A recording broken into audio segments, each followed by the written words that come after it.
Saw dudes, weekly vendor rolls once again to be shown. The only thing I probably would ever really recommend getting from New Monarchy is the machine gun. Probably not really for PvP purposes. I would only really recommend this for PvE. This week actually has a pretty decent roll with the extended mag, so you can keep on shooting without ever needing to reload. And Feeding Frenzy is very nice for LMGs. I think the biggest issue LMGs have is reload speed. And having Feeding Frenzy definitely makes that not as big of a factor. And having extended mag makes it so that you don't have to reload that much anyway. Hidden Hand will make it easier to land your target on critical spots for all those ads you'll be spraying down. It is the max rated fire LMG, which is not considered to be the best possible option for LMGs. And these are typically just the DPS is just typically lower for this archetype. However, if you want to use the max rated fire just to have fun, this could be a very fun PvE LMG to obtain. With that said though, New Monarchy overall, for at least, unless they change up which weapons are available or something, probably will never reach a point where we really want to recommend a New Monarchy weapon. Bad version of Doctrine, subpar to things like Palindrome, subpar to things like Wormwood, subpar to things like the Matador, or even for PvE purposes, maybe subpar to things like the Iron Banner shotgun, because if that with full auto is like amazing, other shotguns just outperform it for PvE too. This sniper rifle, it's just not useful at all with the impact tier for PvE purposes, and for PvP it typically won't get the job done for you, so it's not really worth getting usually. And this machine gun is typically just for fun. It's not really recommended much for optimization of your DPS, but if you want to do something fun, again, like I said, this is a great roll this week, so something different, there you go, you can have that one. The ghosts were not really worth it this week from New Monarchy either. That really sucks about the New Monarchy thing too. I kind of gave it a chance for the first few weeks of doing these videos, but really coming to terms with it, even though New Monarchy is my favorite of the three secondary factions, I just can't justify vouching for any of the weapons when it comes to optimization, which is very unfortunate. Something I probably could vouch for is this party favor. While it probably won't be the best pulse rifle option you could have next to things like Hawksaw, this roll is actually really nice with rangefinder, perfect balance, and outlaw. The rangefinder, perfect balance make it so that your damage is going to be basically max at pretty much every range in PvP. Your perfect balance is going to make it a lot easier to land all your shots, especially for precision shots in PvP. And at long range, you really want more stability at longer ranges too, especially for pulse rifles, because pulse rifle stability, if it's very low at longer ranges, you're probably going to miss one shot because you're going to spray all across the entire body at longer ranges. It's a smaller target. Outlaw, once you get there a headshot, Outlaw is pretty convenient, though I wouldn't say it would be the most optimal and most sought after perk. So this isn't the best party favor roll you can get. However, it's going to be pretty solid for PvP, especially in sixes. This perk right here makes me cry, because that makes this week's palindrome not worth it, in my opinion. Unless you have rifled barrel, I don't think any palindromes are ever going to be really worth it. If there's ever going to be a time a reinforced barrel might be worth it for a palindrome, it would be with Luck in the Chamber. The reason for that is because it's going to take longer to line up your second shot with less stability, and that fraction of a second difference does make or break some gunfights. If somebody has a faster 3-tap than you because of the fact that they can line up the second shot faster than you, you're going to lose out. The only time you work sometimes, I guess I should say, is with Luck in the Chamber, because you might be able to just 2-tap them. It's a lot faster with Reinforced Barrel to 2-tap somebody than it is with Rifle Barrel to 3-tap somebody. So with that kind of logic, the fact that you can match these with Steady Hand to boost the stability a little bit more than normally would be with stuff like Sure Shot, True Sight, Reinforced Barrel wouldn't be the end of the world if you really desperately just want a Luck in the Chamber palindrome. This will do fine for you, but I definitely wouldn't recommend buying it necessarily, because it's not really exactly what you'd want for a palindrome. Mulligan and Partial Refund are solid, as I would probably personally go with Mulligan, but they're also not the most ideal first perks you look for either. It's pretty much going to be Icarus as the ideal first perk. Mulligan's a solid perk that you could go for alongside things like Outlaw and Spray and Play to be secondary to an Icarus perk. The problem with Mulligan with Luck in the Chamber though is if you're shooting shots and you're trying to get down to your Luck in the Chamber shot, Mulligan means that you're probably missing more if you're utilizing this perk anyway, and also it's gonna probably make it longer until you get the luck in the chamber shot. I know of some people that when they use luck in the chamber palindromes or any other hand cannon like palindrome, they prime the luck in the chamber by shooting a few in the mag and seeming to get down to like 5 or 6 in the mag left. That way they can have almost guaranteed a 2-tap on somebody they're about to exchange on. Whereas if you have mulligan, it might take a long time for you to eventually prime up your chamber like that. It's kind of a dirty trick, but it's effective when they have time to actually prime the chamber. Yo, okay, so this curtain call, which I would say is probably second to the Matador as far as PvP shotguns go. The Last Stitch was considered to be the second to the Matador, and then Party Crasher's third. I probably would squeeze Curtain Call between Last Stitch and the Matador. But with the Field Choke perk, Replenish, Reinforced Barrel, and Rangefinder, this is actually a really solid roll. Rangefinder was nerfed, so it does take longer to ADS when using this perk, so it makes it even harder to use the perk. However, it's still overall okay. I wouldn't say it's nearly as good as it used to be because of the nerf, but it still is a boost to range for your shotgun. Reinforced Barrel will boost the range even further, alongside Field Choke, which also boosts your impact a little bit to make it even a farther reliable kill distance. And if you remember me talking about this in a previous episode, Replenish is actually an extremely useful perk now that special ammo doesn't carry over after death. So if you're pushing somebody, say you have a Nova Bomb, Trials of Osiris 3v3, go up and just bomb the first dude, instantly you have shotgun ammo for the other two guys, and that's going to catch a lot of people off guard. Nobody expects people to have shotgun ammo within the first 30 seconds of a match. So honestly, I personally am probably going to pick this up and utilize it in this week's Trials of Osiris matches. Even with the nerf to Rangefinder, I think overall this will still be solid, especially considering I'm going to have shotgun ammo against people who don't. This Anton's rule is going to be a fantastic roll as well. The Rangefinder is very nice for sidearms because one of the biggest things they struggle with is effective range. The Casket Mag is going to give you even larger mag size, so that means even more ammo you'd start each round with in Trials of Osiris, or each life with in general. Zen Moment is going to make it far easier to land all of your shots on the target, which is especially good considering this is a max fire rate sidearm, which means you're going to really need that stability to handle all of those shots happening so fast. Combined with Sure Shot or Steady Hand if you need that slight extra stability, this is a very good Anton's Rule sidearm, and if you don't have a really God Roll Wormwood or anything, I would suggest getting this. Even if your Wormwood is very much a God Roll, I would still probably suggest getting this just so you can have a different option of a sidearm to use that still has a great roll. I'm actually pretty surprised with the Crucible vendor this week. It has a pretty solid assortment of interesting selections for their weapons. This week's Teacup Tempest actually makes me a little sad and reminiscent to the times of the past. The reason why is because this is a sidearm that actually is pretty solid amongst other sidearms. The time to kill is very competitive for that top spot in a realistic scenario. The fact that it's high caliber rounds on a sidearm is always going to be solid because a lot of shots happen on the enemy target, and that's going to cause a lot of flinch. Outlaw on a headshot makes it very fast for a reload, which pairs with a reactive reload, which would cause the Teacup Tempest to, I believe, 3-tap somebody if I recall correctly. It's very similar to one thing I used to run a lot for my Havoc Pigeon, where it had Feeding Frenzy and reactive reload. I'd be able to stockpile a lot of ammo, kill somebody. It didn't have to even be a headshot with Outlaw, just any kill for Feeding Frenzy, and then just reactive reload instantly, and if somebody came around the corner, I'd just 3-tap them, instantly kill them around the corner, faster than a last word's kill time, especially at a longer distance and more accurate. The only problem with this now is because of the special ammo nerfs, we don't typically have a lot of extra sidearm ammo, so this isn't going to be very useful.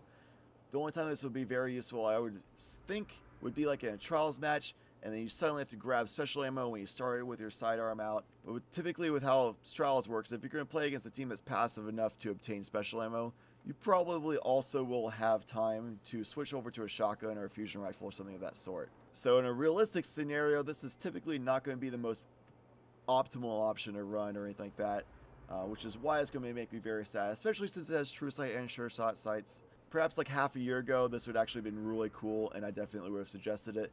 Now, it could still be fun if you want to just rock a sidearm for the sake of rocking a sidearm and have an awesome option with grabbing special ammo with it, but overall, in the most optimal scenarios, in the most realistic scenarios, I should say, it's not going to really do it for you. But me personally, a person who actually enjoys sidearms in a general sense, I probably will pick this up. Not a big fan of the sidearm meta, but I do enjoy myself some sidearm action. One thing I went over earlier with LMGs is the biggest issue is reload speed. Their second biggest issue is stability. This Bone Crusher has counterbalance to counteract the stability issue, and it has Feeding Frenzy or Spray and Play. To determine which one you go with between Feeding Frenzy and Spray and Play, if you're going as a boss, Spray and Play is your option because you're not going to be killing anything, you're just unloading on a boss. You're going to run out of ammo, you're going to need to reload really fast. Against Wave Clear, you're going to want to go Feeding Frenzy because you're going to be killing a bunch of ads, and not always you're going to be wanting to reload after unloading your entire mag. You want to reload really quick for the next wave of enemies or something of that sort. What's even better about this Bone Crusher is you have options for between Brace Frame and Rifle Barrel as well. For boss fights, you want to go Rifle Barrel, so just stick to the bottom row here. Rifle Barrel increases their range, and for boss fights, you're typically going to be away from the boss at a long distance anyway, so you're going to want more effective max damage range for your LMG. Reload speed is not going to be that big of an issue because of the fact that you have Spray and Play, you're going to reload very fast anyway. For Wave Clear, go with a Brace Frame because you're going to be needing not that many shots in your magazine to kill one ad anyway, so you'll be able to reload very fast with Feeding Frenzy, and it boosts your stability even more, so you only need to shoot like 2 or 3 shots typically with your LMG to kill like a goblin or something. Unless it's like a precision shot, in which case you probably only need 1 to 2 shots for a minor ad such as a Drag, Thrall, Goblin. For PvP, I don't know. I don't really go with machine guns anyway for PvP. I'm typically a rocket launcher guy. It's almost always going to be a rocket launcher for optimization for heavy ammo, or a sword for funsies for me. LMGs are very good if you're going to sit back in your spawn and kind of camp out the other team using their rocket ammo, and then just using your LMG and hope that you don't have a super, or sniper, or shotgun to kill you instantly with it.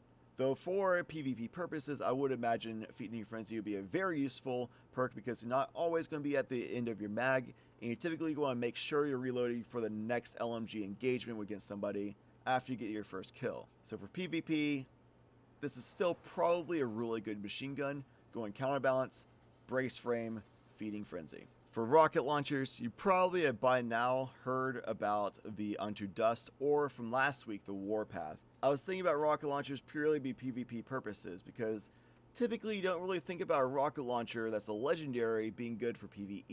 You almost always go with an exotic like Gallowhorn, or like a sleeper anyway, or like a quick LMG for wave clear or something like that, or like a sword for insta-give damage for a boss like a Dark Drinker on Axis or something. It's very extremely rare that you actually look at a rocket launcher legendary for PvE purposes. But it was kind of found that the Warpath last week, or even better, the Unto Dust this week, is actually really good for some things like an Axis fight. Bosses that have a very large width to them, such as Axis, are prone to taking a lot of additional damage from Cluster Bomb. They're not mobile, so landing your shot without the tracking or grenades and horseshoes perks is very reliable. Landing a cluster bomb on the top of a wide radius boss like Axis, shooting them right around like the chest, will release the cluster bombs all over like their legs and stuff. It's a little RNG, so it's not super reliable all the time to do this, but if you get the right landing of the cluster bombs, you actually can do a very massive amount of damage, especially paired with something like Tripod, where you don't have to reload that often between shots, and Field Scout, which means you can have even more than average ammo capacity. You'll be able to output a lot of DPS on a boss such as Axis, or like walkers, or like tanks for the Cabal, while being very mobile at the whole time, at long range, using a rocket launcher. It has been determined that in most cases, Dark Drinker is still better for the Axis boss fight and the Wrath of the Machine raid. Big reason for this is because without the Dark Drinker, it is not that easy to take down those captains every single wave without using a super. And typically your supers want to be used for Axis for even more damage. But also just for the fact of having a Dark Drinker just makes it reliable and very easy to land that consistent damage onto the boss. For me, I was able to find that I was able to do a lot of consistent damage to the boss, almost on par, and usually actually on par to the Dark Drinker when using the Unto Dust in personal experience. However, not having a reliable way of quickly taking down the captains made me not a very good Sherpa for the Axis fight, because I almost always relied on like the viewer or somebody else taking care of the captains for me, or me using my super, which I would rather use my tether or bomb or whatever on Axis for even more DPS then. So overall, for a realistic scenario, it's more likely you're going to want to use a Dark Drinker. But things like Unto Dust is very fun to keep variety and spice in their life. just keep things fun, do something new every once in a while. It's pretty nice for that. So for PvE purposes, for boss fights such as that, for like PvE events, for the spider tanks dropping, or taking on the Cabal tanks, or even if you want to just use something different than Dark Drinker 4-axis, this is a fantastic rocket launcher you definitely want to pick up. If you're in desperate need for a PvP rocket launcher that's a legendary, you can pick up this week's Warpath. It's not the most ideal that you can get, but it's solid to get the job done in a pinch. Running linear compensator, snapshot, heavy payload, and grenades and horseshoes for maximum blast radius pretty much, and then also having the proximity detonation for easy kills on enemy targets, snapshot for quick shots on the enemy target as well, and then linear compensator boosts that velocity, which is the biggest issue for this rocket launcher in PvP. And when it reduces the blast radius, it's not that big of a deal because you have heavy payload. I went into a lot of depth for the weapons this week. Thank you for viewing that portion of this video. Now we are going to progress on to the armor suggestions. First things first, the Ghost at the Future War Cult vendor. Intellect Strength perfect roll. Boom. There you go. Easy. Nothing else is really worth. Closest thing is the class item for the Titan, but that's not God roll, so whatever. Nothing's really worth it at the Dead Orbit vendor for Titans this week. The helmet is only 2 away from a God roll, so it's pretty worth picking up if you don't have anything better. Though 65-65 being the max, it's not quite there. The Ghost is also not quite there, but worth picking up if you have nothing better at 34-35. 35 each is going to be the maximum. Continuing the trend of not quite there, but worth if you have nothing better, is the class item from Zavala, 34-35 for the Titan. Nothing else from Zavala was really worth it. Sad about it. New Monarchy, nothing really worth it for the Titan this week. Somewhat close but no cigar, the Warlock Bond for the New Monarchy is 34-34, 2 total short, 1 of each side from a God roll. Pick it up if you have nothing better, but it's not perfect. Huh? Perfect Bond. There you go. Thanks, Shax. 35-35. Get that one. You won't get a better stat roll for an Intellect Discipline Warlock Bond than this week's Crucible vendor roll. Nothing else is really worth it from my boy Shax.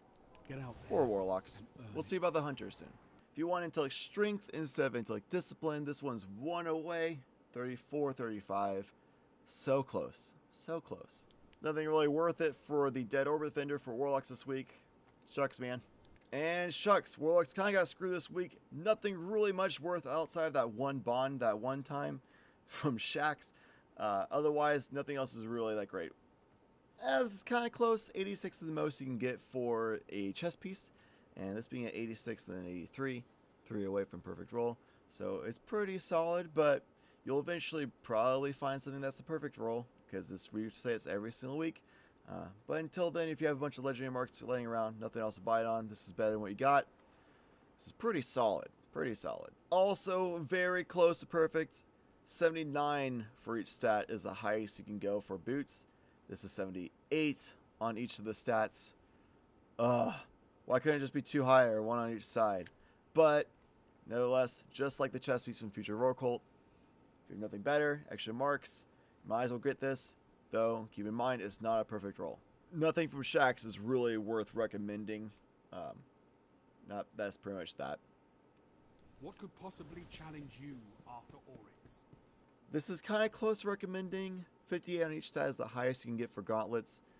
So this is 3 away total from maximum stats. Increased grenade throw distance is very convenient, especially if you're going to throw stickies as like a blade dancer. Auto rifle reload speed. Auto rifles are not in the meta for PvE or PvP, so that's probably not that sought out for. So I personally would probably hold off, but if you are a big fan of auto rifles and you're desperate in need of a close to perfect roll gauntlets, this will do a pretty good job for you. The last vendor of the week, New Monarchy for the Hunters. Nothing's really worth recommending, unfortunate. So we got a lot of close calls, a couple really solid class items and ghosts, and that's pretty much it for this week. Thank you so much for tuning in. Hopefully the rundown for all those weapons and different options are good.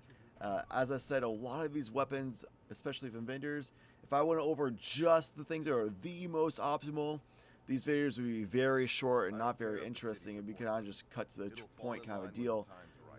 But hopefully you can look for some variation, some fun here and there to optimize differently, have some fun with variety. I think variety is definitely the spice of life, so keep it fun here and there. Don't always do only the structured best this thing. You start to feel robotic. That's how I felt when I started doing a lot of trial Sherpa help and stuff like that, because I did the same thing over and over and over and over and over and got pretty boring. So I started looking for things like just using Voltcaster. The Boltcaster during the Vault of Glass confluxes and oracles is very fun, especially if we're dealing with the hobgoblins out on their perches. Boltcaster one-shots them. So it's just little fun things here and there to keep things a little exciting, a little more fun while doing a bunch of the same old raids every single week and stuff like that. Regardless, hopefully this video helped you in some way. Thank you so much for being you, and thank you as always for watching. Adios.